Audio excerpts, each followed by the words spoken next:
तो chapter 1 IKS Indian knowledge system का ये बहुत ही इंपॉर्टेंट क्वेश्चन कि बौद्ध एवं जैन दर्शन के मूल सिद्धांतों का वर्णन करते हुए उनके बीच समानता एवं भिन्नता का विश्लेषण कीजिए।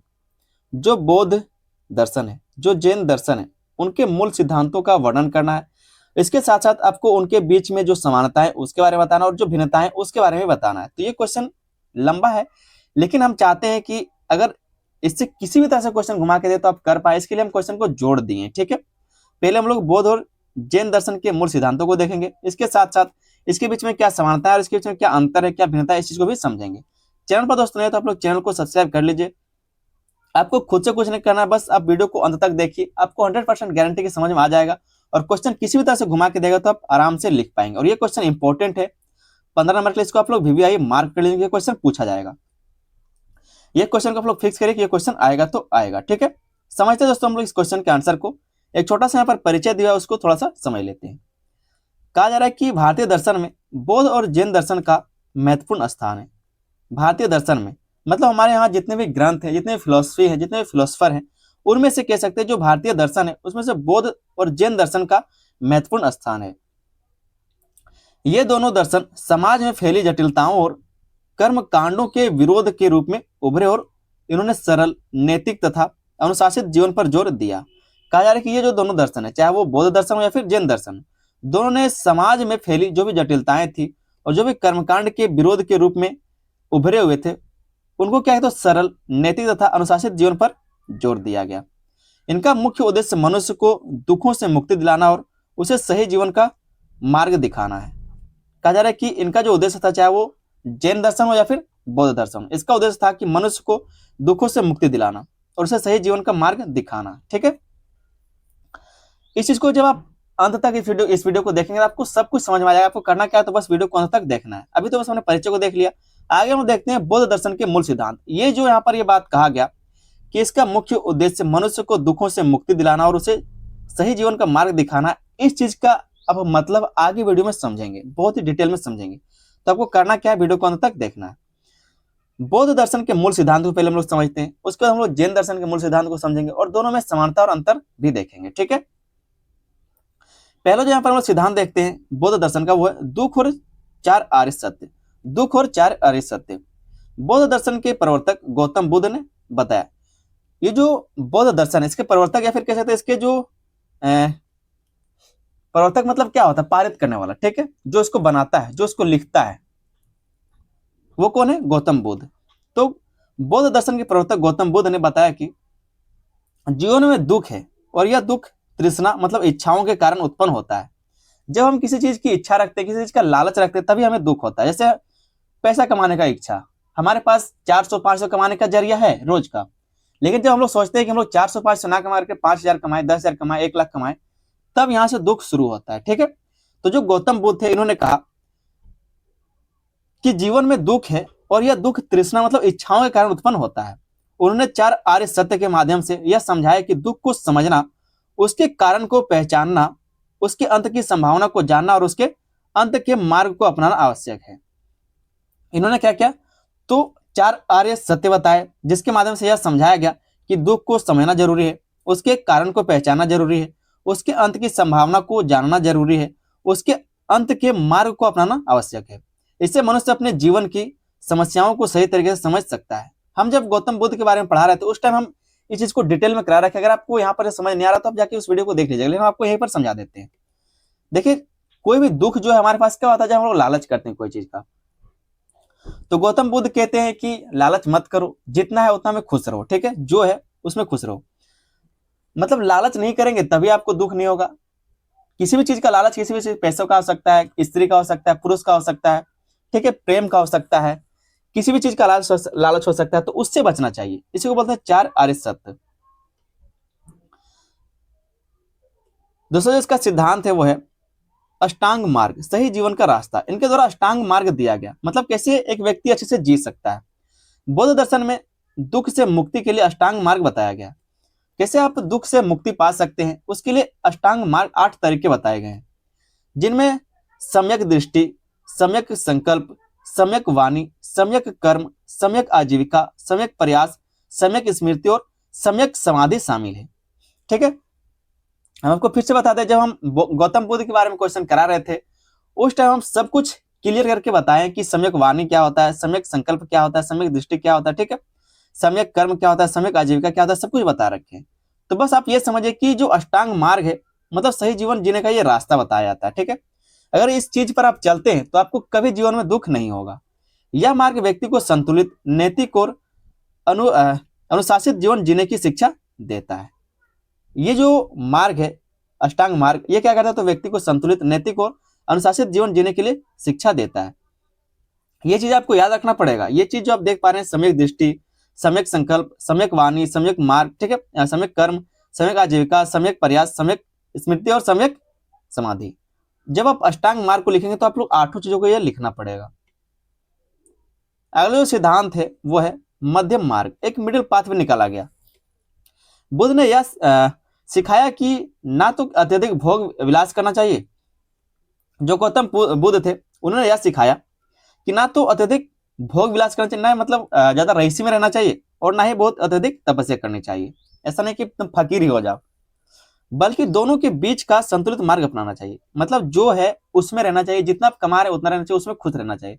ऐसा नहीं कि जो है वो दान कर दे और भीख मांगने लगे, ये गलत बात है। और ऐसा भी नहीं होना चाहिए कि हम 500 रोज कमाते उसको 50,000 कमाने के बारे में सोचे जिसके कारण हमको दुख हो। तो मध्यम मार्ग का रास्ता इन्होंने दिखाया। यही मध्यम मार्ग है जो जीवन को संतुलित और शांत बनाता है। और जो लोग यहाँ पर खुश हैं, जो लोग 500 रोज कमा करके खुश हैं, उनके जीवन में दुख नहीं है, आराम से वो लोग जी रहे हैं। चौथा जो सिद्धांत दिया गया वो है अनात्मवाद। अनात्मवाद, ठीक है, नो सोल थ्योरी। बौद्ध दर्शन के अनुसार कोई अस्थायी आत्मा नहीं होती। कोई भी जो आत्मा है वो अस्थायी नहीं होता, बल्कि सब कुछ परिवर्तनशील है। सब कुछ क्या है, तो परिवर्तनशील है। यह विचार मनुष्य को अहंकार से मुक्त करता है और उसे वास्तविकता को समझने में मदद करता है।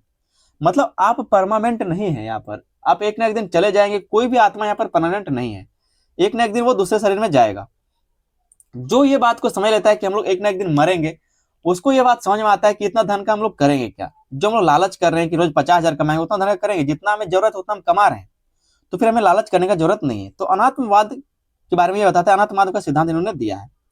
अगला सिद्धांत वो कर्म और निर्वाण। कर्म और निर्वाण, गौतम बौद्ध दर्शन कर्म के सिद्धांत को मानता है। जो बौद्ध दर्शन है वो कर्म के सिद्धांत को मानता है और कहता है कि अच्छे कर्मों से मनुष्य निर्वाण मतलब मुक्ति प्राप्त कर सकता है। निर्वाण का अर्थ दुखों का पूर्ण अंत और शांति की प्राप्ति। मतलब जब आप आसानी से रेस्ट ऑन पीस कहते हैं ना, रेस्ट इन पीस, ठीक है, तो वो निर्वाण कहलाता है। जब आप मुक्ति प्राप्त कर लेते हैं, ठीक है, चाहे वो लालच से मुक्ति प्राप्त कर ले, चाहे आप मर जाएं, हमेशा के लिए सो जाएं, या फिर आप अपने आप में नियंत्रित कर ले, उसको बोलते हैं मुक्ति पाना। तो बौद्ध दर्शन कर्म के सिद्धांत को मानता है और कहता है कि अच्छे कर्मों से मनुष्य निर्वाण मतलब मुक्ति प्राप्त कर सकता है। निर्वाण का अर्थ है दुखों का पूर्ण अंत और शांति की प्राप्ति, ठीक है। आगे दोस्तों हम देखते हैं जैन दर्शन के मूल सिद्धांत, कि जैन दर्शन के क्या मूल सिद्धांत है, उसको थोड़ा सा हम लोग समझते हैं। हमने बौद्ध दर्शन को समझ लिया, आप लोग जैन दर्शन को समझते हैं। पहले जो इनके द्वारा सिद्धांत दिया गया है वो है आत्मा और कर्म का सिद्धांत। आत्मा और कर्म का सिद्धांत कहा जा रहा है कि जैन दर्शन के प्रमुख प्रवर्तक महावीर स्वामी। जैन दर्शन के प्रमुख प्रवर्तक कौन है, महावीर स्वामी अनुसार हर जीव में आत्मा होती है। ये जो महावीर स्वामी है ये कहते हैं कि हर जीव में क्या होता है, तो आत्मा होता है, और वही जन्म मरण के चक्र में फंसी रहती है। और क्या, तो वही जन्म मरण के चक्र मतलब एक शरीर से निकला और दूसरे शरीर में चला गया, चाहे वो जानवर हो, मनुष्य, किसी भी शरीर में चला गया। कर्मों के कारण आत्मा पर बंधन पड़ता है। क्या होता है, जिस तरह से आप कर्म करते हैं उस तरह से आत्मा पर बंधन पड़ता है, जिसे तप और संयम से समाप्त किया जा सकता है। और ये जो बंधन आपने देखा, जो आपने गलत कर्म किए हैं, तो उसको खत्म भी किया जा सकता है संयम रख करके, तप और संयम प्राप्त करके, ठीक है, से इसको समाप्त किया जा सकता है। अगर आप तप करते हैं, संयम रखते हैं, या फिर कह सकते हैं कि परिश्रम करते हैं, ठीक है, यज्ञ करते हैं, तपस्या करते हैं, तब जाकर क्या, तो इन सब चीजों को समाप्त किया जा सकता है और आप एक अच्छी आत्मा बन सकते हैं। अगला जो इनके द्वारा सिद्धांत दिया गया वो है त्रिरत्न, 3 ज्वेल्स। जैन दर्शन में मोक्ष प्राप्ति के लिए 3 मुख्य मार्ग बताए गए। आपने वहां पर 8 पढ़ा था, यहाँ पर 3 बताए गए। सम्यक दर्शन मतलब सही विश्वास, सही चीजों पर विश्वास करना। सम्यक ज्ञान, सही समझ होना चाहिए। और सम्यक चरित्र, सही आचरण करना चाहिए। ये क्या है, तो मोक्ष प्राप्ति के 3 चरण हैं। इन्हीं तीनों का पालन करने से मनुष्य सही दिशा में आगे बढ़ता है। अगर इन तीनों चरणों का पालन करते हैं तो इससे क्या होता है, मनुष्य सही दिशा में चलता है और उसको मोक्ष की प्राप्ति होती है। तीसरा जो इनके द्वारा सिद्धांत दिया गया है जैन दर्शन में, वो है पंच महाव्रत। पंच महाव्रत, जैन धर्म में 5 महाव्रतों का पालन बहुत आवश्यक माना गया है। अहिंसा, सत्य, अस्तेय जिसको बोलते हैं चोरी ना करना, ब्रह्मचर्य और अपरिग्रह मतलब संपत्ति का त्याग कर देना। अपरिग्रह का मतलब होता है संपत्ति का त्याग कर देना, घर छोड़ देना। तो पंच महाव्रत है। जैन धर्म में 5 महाव्रतों का पालन बहुत आवश्यक माना गया है। जो इस धर्म को मानते हैं इनको बहुत अहम देते हैं। मतलब अहिंसा, किसी भी जीव को मारना नहीं, ठीक है, किसी भी तरह से उसको ठेस ना पहुंचाना, हमेशा सत्य बोलना, अस्तेय मतलब चोरी कभी नहीं करना, ब्रह्मचर्य का पालन करना और अपरिग्रह मतलब घर का त्याग करना, संपत्ति का त्याग करना। ये नियम मनुष्य को अनुशासित और नैतिक जीवन जीने में सहायता करते हैं। तो ये इसका एक सिद्धांत है पंच महाव्रत। आप लोग सब चीज याद रखेंगे, ठीक है, जो हम आपको बता रहे हैं बस उस चीज को याद करना है आपको। चौथा पॉइंट है कठोर तप और संयम।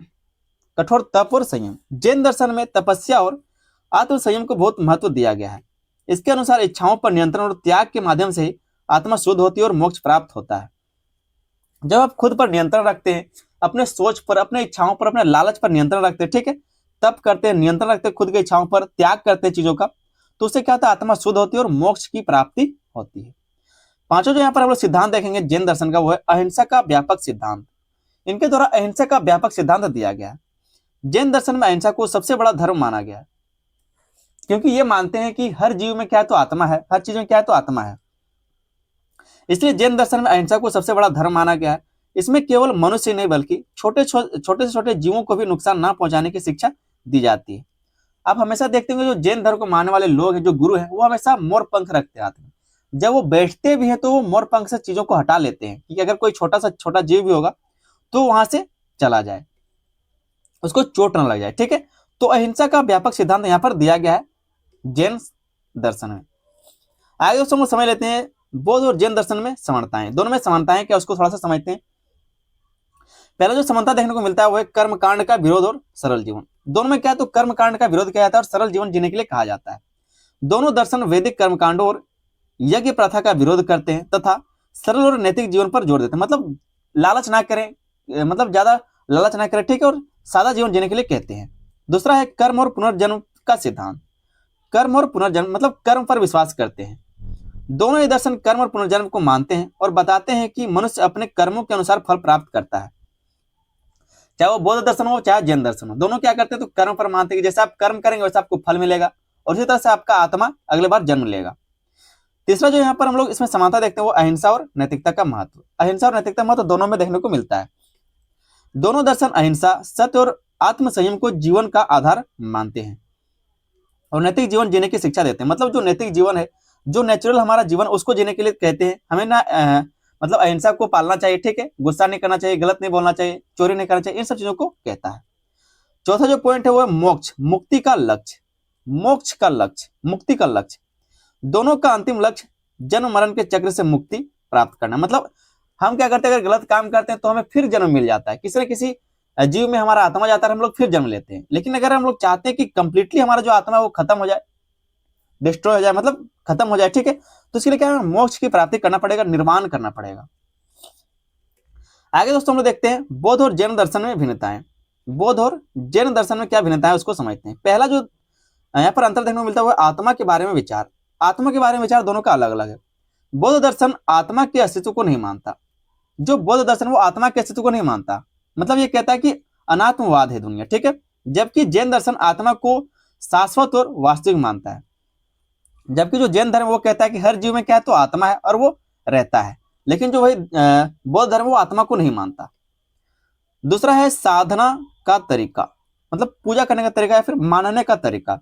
बौद्ध दर्शन मध्यम मार्ग अपनाने की बात करता है। बौद्ध दर्शन क्या कहता है कि आप ना ही ज्यादा गरीब रहिए ना ही ज्यादा अमीर हो जाइए, मिडिल मार्ग आपको अपनाने के लिए कहा जाता है। जबकि जैन दर्शन कठोर तपस्या और त्याग पर अधिक जोर देता है। लेकिन जो जैन दर्शन वो कठोर तपस्या करने के लिए कहता है ताकि वो मोक्ष की प्राप्ति की जा सके। तीसरा जो भिन्नता यहाँ पर देखने को मिलता है वो है अहिंसा का स्वरूप। बौद्ध दर्शन में अहिंसा महत्वपूर्ण है, लेकिन जैन दर्शन में अहिंसा को अत्यंत कठोर रूप से अपनाया गया है। जैन दर्शन में अहिंसा को बहुत ही कठोर तरीके से अपनाया गया है। हालांकि बौद्ध दर्शन में अहिंसा को महत्वपूर्ण माना गया, लेकिन उतना नहीं जितना जैन दर्शन में, जहां सूक्ष्म जीवों को भी रक्षा की जाती है। जैन दर्शन में क्या होता है तो एकदम सूक्ष्म सूक्ष्म, मतलब मच्छर कीटाणु से लेकर किसी भी जीव तक क्या है तो इसकी रक्षा की जाती है, उनको नहीं मारने के लिए कहा जाता है। चौथा जो यहाँ पर हम लोग भिन्नता देखेंगे वो जीवन शैली की कठिनता। जीवन शैली की कठिनता, बौद्ध दर्शन अपेक्षाकृत सरल और व्यवहारिक है, जबकि जैन दर्शन का पालन करना अधिक कठिन और अनुशासन पूर्ण होता है। कहा जा रहा है कि जो बौद्ध दर्शन है वो अपेक्षाकृत कम कठोर होता है जैन दर्शन के। ठीक है, तो इस तरह से हम लोग जैन दर्शन बौद्ध दर्शन के सिद्धांतों को समझ लिए, आगे हम लोग इसके समानताओं को समझ लिया और कुछ भिन्नताओं को भी देख लिया। आगे एक छोटा सा दोस्तों निष्कर्ष को जरूर देख लीजिएगा आप लोग, और इसी तरह से आप लोग अपने आंसर में जरूर लिखिएगा। ठीक है, कहा जा रहा है कि बौद्ध और जैन दोनों दर्शन भारतीय संस्कृति के महत्वपूर्ण धरोहर हैं, जिन्होंने समाज को अहिंसा, नैतिकता और आत्मसंयम का संदेश दिया है। दोनों के लक्ष्य समान है, लेकिन उनके मार्ग अलग अलग हैं। बौद्ध दर्शन जहां सरल और संतुलित मार्ग दिखाता है, वहीं जैन दर्शन कठोर अनुशासन और तपस्या पर आधारित है। तो इस तरह से आप लोग एक छोटा सा निष्कर्ष जरूर लिख लीजिएगा। निष्कर्ष लिखने से आपको आधा एक नंबर एक्स्ट्रा जरूर मिलता है। ठीक है, तो आप लोग निष्कर्ष जरूर लिखिएगा। इसी तरह से बहुत सारे इंपॉर्टेंट क्वेश्चन को पहले करवा चुके हैं, प्लेलिस्ट हम बना दिए, लिंक आपको डिस्क्रिप्शन मिल जाएगा, एक बार चेक जरूर कर लीजिएगा और अपने दोस्तों में उस लिंक को शेयर कर दीजिएगा। ठीक है, चैनल पर दोस्तों नए हो तो आप लोग चैनल को सब्सक्राइब कर लीजिए, वीडियो पसंद आए तो वीडियो पर लाइक कर अपने दोस्तों में इसको शेयर करना है। जो प्लेलिस्ट हम आपको बताया कि डिस्क्रिप्शन में लिंक है, उस लिंक को भी अपने दोस्तों में क्या करना है तो शेयर करना है। मिलते हैं दोस्तों हम लोग किसी अगले वीडियो में, तब तक के लिए धन्यवाद, जय हिंद।